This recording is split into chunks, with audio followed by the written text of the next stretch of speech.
ଅଯୋଧ୍ୟାର ରାଜା ଥିଲେ ଦଶରଥ। ରାଜାଙ୍କର 3 ରାଣୀ ଥିଲେ। ସେମାନେ ହେଲେ କୌଶଲ୍ୟା, କୈକେୟୀ ଓ ସୁମିତ୍ରା। କୌଶଲ୍ୟାଙ୍କର ପୁତ୍ର ଥିଲେ ମର୍ଯ୍ୟାଦା ପୁରୁଷୋତ୍ତମ ରାମଚନ୍ଦ୍ର, କୈକେୟୀଙ୍କ ପୁତ୍ର ଭରତ, ସୁମିତ୍ରାଙ୍କ ପୁତ୍ର ଥିଲେ ଲକ୍ଷ୍ମଣ ଓ ଶତ୍ରୁଘ୍ନ।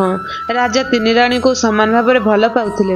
ଏହି ଭଲ ପାଇବାର ସୁଯୋଗ ନେଇ ରାଣୀ କୈକେୟୀ ରାଜା ଦଶରଥଙ୍କୁ ଗୋଟିଏ ବର ମାଗିଥିଲେ।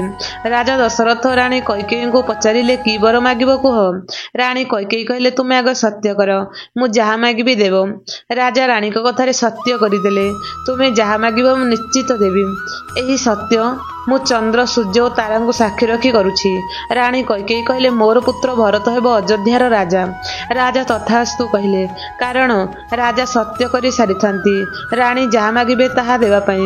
ରାତି ପାହିଲେ ରାଜା ହୋଇଥାନ୍ତେ ଜ୍ୟେଷ୍ଠ ପୁତ୍ର ରାମଚନ୍ଦ୍ର। ମାତ୍ର ବିଧିର ବିଧାନ ଥିଲା ବିଚିତ୍ର। ସମସ୍ତ ପ୍ରଜାକୁଳ କହିଲେ, ବିମାତା କୈକେୟୀଙ୍କ କୁମନ୍ତ୍ରଣା ଯୋଗୁଁ ଏପରି ହେଲା। ରାଜାଙ୍କ ବାକ୍ୟ ଅଟଳ। ଯାହା ପ୍ରତିଜ୍ଞା କରି କହିସାରିଛନ୍ତି ତାକୁ ଆଉ ଫେରାଇ ନେଇ ପାରିବେନି। ବିମାତା କୈକେୟୀଙ୍କୁ ସମସ୍ତ ପ୍ରଜାକୁଳ ନିନ୍ଦା କରିବାକୁ ଲାଗିଲେ। ଏହା ପଛରେ ଦାସୀ ମନ୍ଥରାର ହାତ ଅଛି ବୋଲି କୁହାକୁହି ହେଲେ। ନିଜ ପୁତ୍ରକୁ ଅଯୋଧ୍ୟାର ରାଜା କରିବା ପାଇଁ କୈକେୟୀ ଏପରି ଷଡ଼ଯନ୍ତ୍ର କରିଛି ବୋଲି ପ୍ରଜାକୁଳ ଜାଣିବାକୁ ପାଇଲେ। ମନ୍ଥରା ଭଳି ଦାସୀ ଚକ୍ରାନ୍ତ କରି କୈକେୟୀଙ୍କୁ ଶିଖାଇ ରାଜାଙ୍କଠାରୁ ଏଭଳି ବର ମାଗି ନେଇଛନ୍ତି। ପ୍ରଜାକୁଳ ବିମାତା କୈକେୟୀଙ୍କୁ ଛିଛାକର କରି କହନ୍ତି। ମାତ୍ର ବିମାତା ଥିଲେ ପ୍ରକୃତରେ ମା। ସେ ସର୍ବସ୍ୱହା ଧରିତ୍ରୀ। ତାଙ୍କର ପୁତ୍ର ରାମଚନ୍ଦ୍ରଙ୍କ ପ୍ରତି ଥିଲା ଅପାର ଅନୁରାଗ। ସେ ହିଁ ଜାଣିଥିଲେ ରାମଚନ୍ଦ୍ରଙ୍କର ଭବିଷ୍ୟତ। ରାମଚନ୍ଦ୍ରଙ୍କର ରାଜ୍ୟାଭିଷେକ ପୂର୍ବରୁ ଦିନେ କୈକେୟୀ ଦଶରଥଙ୍କ ସହ ରଥରେ ଆସୀନ ହୋଇ ବନସ୍ଥରେ ଏକ ବୃକ୍ଷମୂଳେ ବିଶ୍ରାମ ନେଉଥିବା ସମୟରେ ରାଜା ଦଶରଥ ନିଘୋଡ଼ ନିଦରେ ଶୋଇ ପଡ଼ିଥିଲେ। ସେହି ସମୟରେ କୈକେୟୀ ଜାଗ୍ରତ ରହି ରାଜାଙ୍କ ସେବା କରୁଥିଲେ। 2ଟି ଶୁଆସାରି ବୃକ୍ଷଡାଳରେ ବସି କଥା ହେଉଥିଲେ। ରାଜା ରାମଚନ୍ଦ୍ର ଯେଉଁଦିନ ରାଜା ହେବେ ସେଦିନ ତାଙ୍କ ଉପରକୁ ବିପଦ ଘନେଇ ଆସିବ। ସ୍ୱାତି ନକ୍ଷତ୍ରରେ ଜାତ ହେତୁ ଦୁଃଖ ଓ ଅଶାନ୍ତି ଏଭଳି ଘେରି ରହିବ ଯେ ତାଙ୍କ ଜୀବନ ପ୍ରତି ବିପଦ ଆସିବ। ଏକଥା ଶୁଣି ରାଣୀ ଆଶ୍ଚର୍ଯ୍ୟ ହୋଇଗଲେ। କାରଣ ସେ ମା। କୋଉ ମା ନିଜ ସନ୍ତାନର ଅମଙ୍ଗଳ ଚାହିଁବେ ନାହିଁ। ତେଣୁ ସେ ଭାବିଲେ, ଯଦି ରାଜା 14 ବର୍ଷ ରାମକୁ ବନବାସ ପଠାଇ ଭରତକୁ ରାଜା କରିଦେବେ ତେବେ ରାମଚନ୍ଦ୍ରଙ୍କର ଗ୍ରହରିଷ୍ଟ କଟିଯିବ। ପରେ ତାଙ୍କୁ ଫେରାଇ ପୁଣି ଅଯୋଧ୍ୟାର ରାଜା କରିବେ। ଏହି କଥା ମନରେ ରଖି ସେ ରାଜାଙ୍କ ସହ ଦିନେ ପ୍ରେମାଳାପରେ ମାତିଥିବା ବେଳେ ରାଜାଙ୍କଠାରୁ ଏକ ଶପଥ କରାଇ ନେଇଥିଲେ। ଏହିଭଳି ଏକ ବର ମାଗିବା ପାଇଁ ରାଣୀ କୈକେୟୀ ଏକଥା ଗୋପନ ରଖିଥିଲେ। ସେ କାହା ଆଗରେ ଏହା ପ୍ରକାଶ କରୁନଥିଲେ। କାରଣ ସେ ଜାଣନ୍ତି ରାମଚନ୍ଦ୍ର ତାଙ୍କର ଜ୍ୟେଷ୍ଠ ପୁତ୍ର ସଦୃଶ୍ୟ। ପୁତ୍ର ଜୀବନରେ ବିପଦ ଆସୁ ଏକଥା କୋଉ ମା ଚାହେଁ ନାହିଁ। ସେଥିପାଇଁ ସେ ସବୁ ଲୋକପବାଦ, ନିନ୍ଦା, କଳଙ୍କକୁ ମଥାପତି ସହି ନେଇଥିଲେ। ରାଜା ଦଶରଥ ଏଭଳି ଏକ ବର ଦେଇ ସେ ମଧ୍ୟ ଜାଣିଥିଲେ ସେ କିଛି ଭୁଲ କରିନାହାନ୍ତି। କାରଣ ସେ ତାଙ୍କ ମନ କଥା ମନରେ ରଖିଥିଲେ। ରାଜା ଦିନେ ମୃଗୟାରେ ଥିବାବେଳେ ଜାଣନ୍ତି ନାହିଁ ଯେ ତାଙ୍କ ଜନ୍ମରାଶିରେ ଶନି ଚଳନ ରହିଛି। ଏହି ଶନି ଚଳନ ଯୋଗୁଁ ରାଜାଙ୍କୁ ଅନେକ ଥର ନାନା ରକମର ବିପଦର ସମ୍ମୁଖୀନ ହେବାକୁ ପଡ଼ିଛି।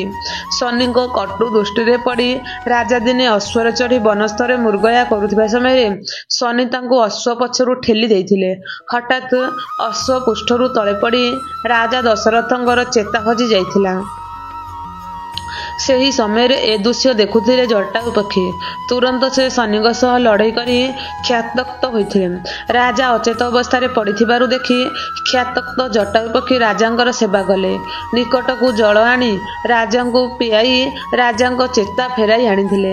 ରାଜା ଜଟାୟୁ ପକ୍ଷୀଠାରୁ ଶନିଙ୍କ କୂଟଚକ୍ରାନ୍ତ ବିଷୟରେ ଜାଣି ମର୍ମାହତ ହେଲେ।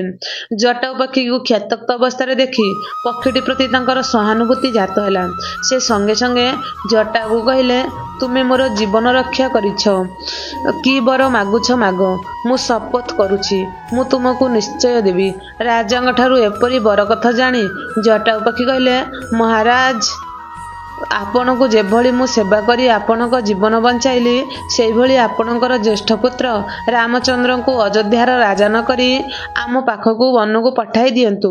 ସେ 14 ବର୍ଷ ଆମମାନଙ୍କର ସେବା କଲା ପରେ ଆମେ ତାକୁ ବନସ୍ଥରୁ ଫେରାଇ ଦେବୁ। ରାଜା ଜଟାୟୁର କଥା ଶୁଣି ତାଙ୍କ କଥାରେ ହଁ ମାରି ଶପଥ କଲେ। ରାଜା କୈକେୟୀଙ୍କୁ ବର ଦେଲାବେଳେ ଏ କଥା ମଧ୍ୟ ଜାଣିଥିଲେ। ରାଜା ତାଙ୍କ ମନ କଥା ମନରେ ରଖି ଦୁଃଖିତ ଥିଲେ। ତେଣୁ ଅଯୋଧ୍ୟାବାସୀ ଯେତେ ପ୍ରକାରର ନିନ୍ଦା ଅପମାନ ଗାଳି ଦେଲେ ମଧ୍ୟ କୈକେୟୀ ଥିଲେ ପ୍ରକୃତରେ ମା ହିତକାଂକ୍ଷୀ। ତାଙ୍କ ଆଖିର ଲୁହ, ପ୍ରାଣର କୋହ, ସବୁ ପ୍ରେମ ଅନୁରାଗର ଶ୍ରେଷ୍ଠ ରତ୍ନ ଥିଲେ ରାମଚନ୍ଦ୍ର। ତେଣୁ ସେ ତାଙ୍କୁ 14 ବର୍ଷ ବନବାସ ପଠାଇ ମାତୃତ୍ୱର ଶ୍ରେଷ୍ଠ ପରିଚୟ ଏବଂ ଜଟାୟୁବତୀ ଏଭଳି ବର ମାଗି ମଧ୍ୟ କିଛି ଦୋଷ କରିନଥିଲେ।